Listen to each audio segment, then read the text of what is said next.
Por que as baleias mortas são tão perigosas? As baleias são criaturas verdadeiramente fascinantes. Uma das coisas mais legais é o seu tamanho gigantesco. Veja a baleia azul, por exemplo. Não é apenas o maior ser vivo da Terra atualmente. É o maior animal que já existiu neste planeta. Você pode facilmente caminhar pelas artérias de uma baleia azul e sua língua pesa mais do que um elefante adulto. Essa fascinação quase misteriosa explica por que uma baleia encalhada reúne multidões de observadores. As pessoas não querem perder uma oportunidade tão rara de dar uma espiada de perto neste gigante. Mas se elas soubessem o quão incrivelmente perigoso é ficar perto de uma baleia morta, hoje você vai descobrir exatamente o porquê. Mas primeiro, lembre-se de clicar no botão inscrever-se para participar do lado incrível da vida. Postamos vídeos todos os dias, por isso, não se esqueça de tocar o sino de notificação para não perder nada. Tudo bem, de volta às baleias. O perigo existente em baleias mortas é que elas tendem a explodir. Sim, você ouviu certo. E quando isso acontece, não é brincadeira. Em apenas uma fração de segundo, várias toneladas do interior de uma baleia explodem para fora de seu corpo, a mais de 72 km por hora, voando até 15 metros no ar e alcançando uma distância de cerca de 50 metros. Isso significa que espectadores inocentes correm o risco não só de ficar cobertos com uma gosma repugnante e fedorenta, mas também de ser feridos pelos órgãos pesados de uma baleia que voam para fora de seu corpo em alta velocidade. Este perigo aumenta 10 vezes se alguém decide subir ou cutucar a carcaça. Na verdade, já aconteceu de uma pessoa subir em uma baleia encalhada e ser literalmente levada pelo ar. Mas por que exatamente elas explodem? Bem, depois que uma baleia morre, suas entranhas começam a apodrecer, liberando metano, um gás altamente explosivo como um subproduto. Este gás acumula-se em bolsas de ar até a pressão atingir níveis insuportáveis.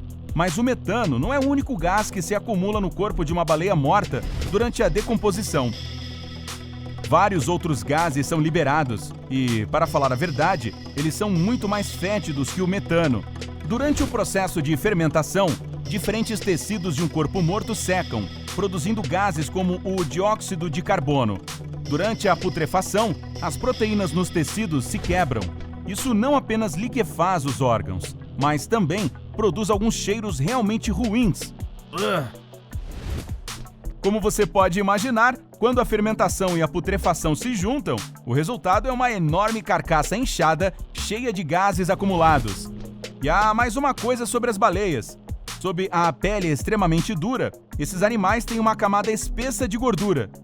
Quando você adiciona esses dois fatores à equação, fica claro porque esses gases presos têm dificuldade em escapar. Mas e através do espiráculo, ânus e outras saídas?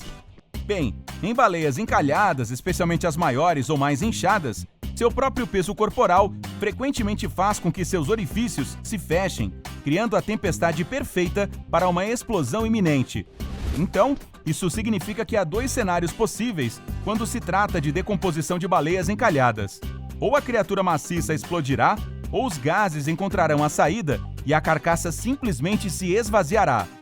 Infelizmente, você não pode ter certeza sobre qual deles acontecerá. É muito parecido com uma bomba relógio, pronta para explodir, sem aviso, a qualquer momento. Na verdade, esse processo de decomposição acontece no corpo de praticamente qualquer criatura morta. Só que as baleias explodem como um vulcão devido ao tamanho. Quanto maior um animal, especialmente um com pele dura e uma camada espessa de gordura, mais gás e pressão se acumulam em seu corpo. É por isso que muitos especialistas acreditam que as autoridades locais deveriam organizar o transporte de carcaças de baleias encalhadas ao longo de praias. Então, depois de afastar os curiosos, é seguro fazer uma fenda na carcaça para liberar a pressão interna. Dessa forma, pode ser evitada uma explosão maior e mais perigosa, mas ainda assim, mesmo no caso de procedimentos controlados e planejados, as coisas podem dar muito errado. Por exemplo, se alguém acidentalmente cortar muito fundo, a liberação dos gases acumulados será extremamente forte. Por isso, é difícil, até para especialistas, controlar uma situação dessas. Para dar uma ideia do que pode acontecer quando uma baleia inchada não é esvaziada, vou contar algumas histórias. Em 2004, pesquisadores em Taiwan estavam transportando uma carcaça de uma baleia cachalote de 60 toneladas em um caminhão-carreta para a Universidade Nacional de Shenkung, para dissecá-la e estudá-la. Infelizmente, a baleia explodiu no caminho, espirrando vísceras e sangue em transeuntes, carros, casas e lojas. Dá um novo significado à frase baleia à vista. Mas até agora a explosão de baleias mais espetacular e aterrorizante aconteceu no Oregon, em 1970.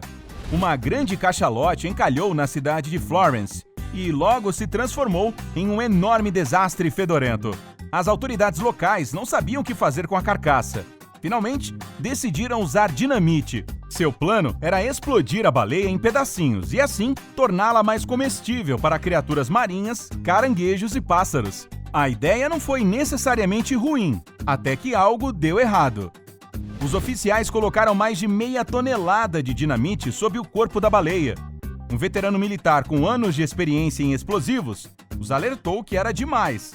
Mas, infelizmente, ninguém seguiu seu conselho. Então, cerca de 70 espectadores foram instruídos a se afastar 500 metros para que os explosivos fossem disparados. A explosão foi tão poderosa que abalou a praia. Pedaços de carne podre e órgãos internos voaram pelos ares e começaram a cair sobre a multidão horrorizada. Felizmente, ninguém ficou gravemente ferido, mas a maioria dos carros estacionados nas proximidades foi amassada por destroços de carne. Um jornalista, Paul Lindman, lembrou mais tarde que um carro foi literalmente achatado por uma peça tão grande quanto uma mesa de centro. O corpo da baleia conseguiu decorar tudo em um raio de 250 metros. O pior só apareceu depois que a poeira baixou. Os pedaços ainda eram grandes demais para que qualquer animal comesse. Sem mencionar que uma grande parte da carcaça permaneceu intacta mesmo após a explosão. Então, no final, as autoridades ainda tiveram que limpar toda a bagunça que agora era ainda maior do que antes. Você pode estar se perguntando, o que acontece com uma baleia quando ela morre no mar? Nada incomum, na verdade. Sua carcaça afunda e é muito grande para que os predadores a destruam, de modo que o animal morto geralmente chega inteiro ao fundo. Já que as baleias são tão grandes, comunidades diferentes eventualmente começam a crescer em torno dessa fonte impressionante de comida. Os primeiros animais a chegar e festejar são os tubarões de profundidade, o peixe-bruxa e outros predadores. Eles quebram a carcaça em pedaços e retiram seus tecidos moles. Então, criaturas como os vermes comedores de ossos, como o Ocedax mucoflores, destroem o esqueleto. Acredite ou não, esse processo pode durar mais de 30 anos e sustentar muitos seres vivos na área. Isso significa que a vida após a morte de uma baleia é tão ecologicamente importante quanto a vida dela. Você já viu uma baleia? Viva ou morta? Conhece algum outro fato fascinante sobre essas criaturas? Conte pra gente nos comentários abaixo. Mostre que você teve estômago para chegar ao final deste vídeo, dando um like. E obrigado, por se juntar a nós no lado incrível da vida. Tchau!